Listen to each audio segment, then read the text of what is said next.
Hey, Chris here.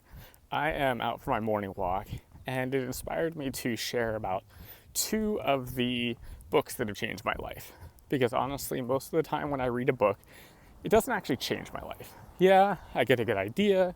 Yeah, I might make a few changes, but it's rare that something actually changes the way I think about life, the way I actually live my life. So today I'm going to talk about the second of those books. And that book is called The Power of When. It's actually what inspired this morning walk that I take now pretty much every day when I can, except for recently because there was the California fires. They're about 3 hours away, and the smoke, it's been really bad even over here. So I haven't done that in quite a few days since the fires began. So it's kind of good to get out. And the reason why this book, The Power of When, has been actually life-changing and not just a couple nice things to do is because it introduced me to the idea that when we do something is actually more important than the what of what we do. And following just this simple principle, I've been able to actually drop about 10 pounds in 4 months without giving up ice cream or dessert, which I love, especially chocolate, without giving up pizza or even the occasional beer hanging out with friends. So, I thought about it and it's like, yeah, no weight loss pills, no massive exercise. Yes, I'm out for a walk, but it's more about when, not what. And so the premise behind the book is that there are 4 or 5 different circadian rhythm types. And I'm going to oversimplify. There's morning types, evening types, insomniac types, and none of the above. Well, what happens is about half of our society, half of our world runs on the none of the above type, kind of your typical 9 to 5 average workday. But what's that leave for the other half of us, right? The other half of us are actually doing things at all the wrong times. And what that means essentially is that our hormones, everything that runs our body from digestion to vitality and energy to sleep to wakefulness, they all are on the wrong timing. We end up being tired when we should be awake when we should be tired. We end up gaining extra weight, particularly in the belly, if you're part of the half of the types that I'm part of. In essence, we end up having all these problems in our lives and in our bodies because we're doing things at the wrong time. And now this may not sound super revolutionary, but what really began to shift for me was the author's idea that if we make tiny shifts in when we do things, not big shifts, just tiny things, then we can see big improvements in our lives. Again, this idea it's nice. I like it. I think about compound interest, in financial investments. I think about, how we change habits, one habit at a time. But I never really thought about in terms of they could be genuinely simple and easy. And what I mean by that is, what I've done in my life, for example, is walking 30 minutes before I eat instead of after I eat. Most of us have thought about exercise in terms of burning calories. That's what we've been taught. That's what the science supposedly says. Well, old science, that is. What I like about this author is he actually, every time he tells us something, he says, the simple science. And then explains to us, studies from all around the world, including recent studies and old studies. And so anyway, the old science told us that you exercise to burn calories.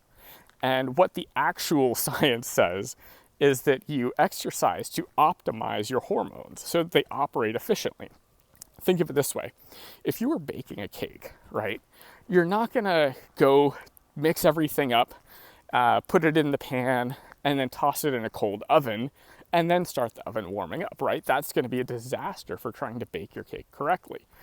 But we do that with our bodies every day when we eat, without exercise sometime beforehand, right? So the author says, but the thing is, we don't have to do, all of these recommendations. So, he'll say something like, exercise for 30 minutes before, you eat breakfast in the morning, walk. He doesn't even say do hardcore stuff, just walk, right?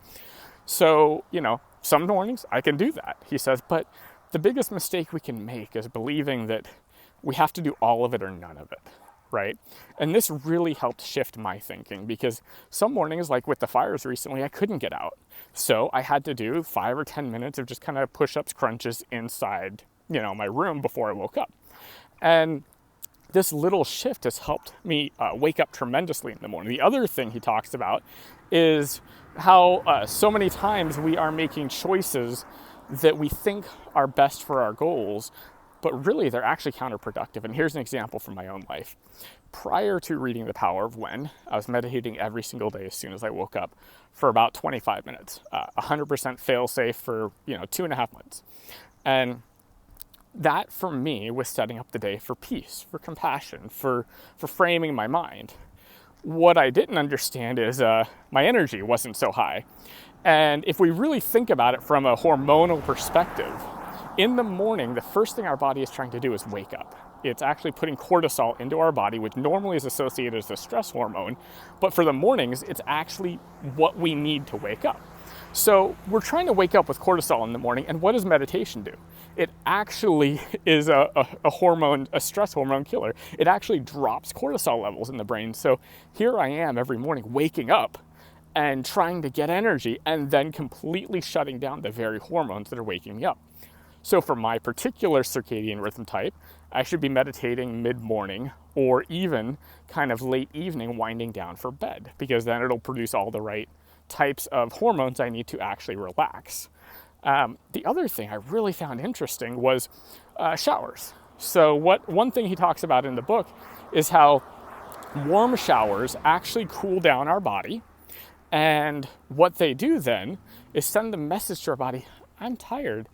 Let's get ready for bed. Let's start winding down, okay?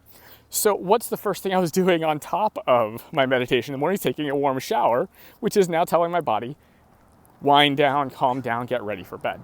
So the first thing I've done now is actually shift into taking morning cool showers. They don't have to be like ice cold or anything, but just a cool shower, because what that does is it actually does two things. It produces cortisol in your body, thus helping wake you up. And the other thing it does for us is it sends the body the message that I am cold, please use energy, wake me up, get me going. So anyway, all these little changes, right? Changing, when I take my shower, instead of taking a warm shower in the morning, if I want to take a warm shower, just take it in the evening. It's really no big difference other than when I do something, right? The cool showers are new to me and I like them actually. I used to have trouble with them, but now they're almost like a daily addiction, a daily craving, because the vitality and the energy carries me for the whole day. I mean, I'm really surprised at how much more energy I have every single day just by making these little shifts in when I do things. The other really big shift that I made for me, and I'm going to wait till this truck goes by. The other really big shift I made for me, which was kind of eye-opening, is it wasn't about when I ate it wasn't about what calories I ate.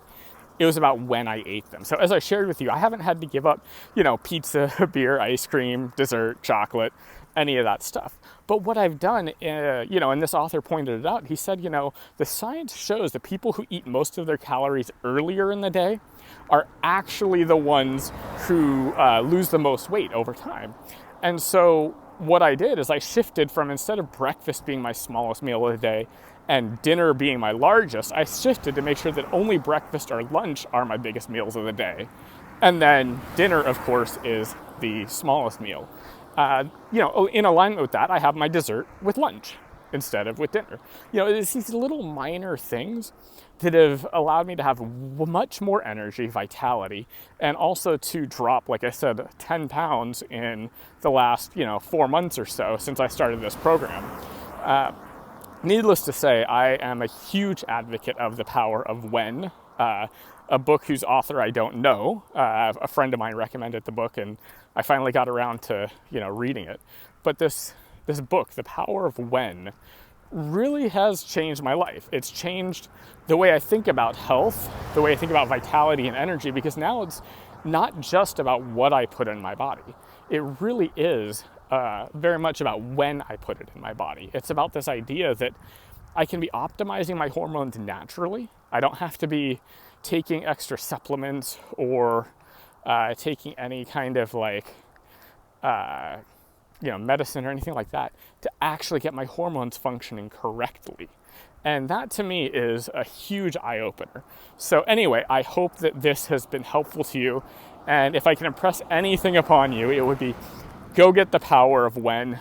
In my case, I don't read physical books anymore. I don't have time. I listen to audiobooks when I'm doing things like walking, like this, or when I'm driving to and from, my son's school. So whatever works for you, find a way to get a copy of this book. The Power of When by Dr. Michael Breus, Breus. It will change your life.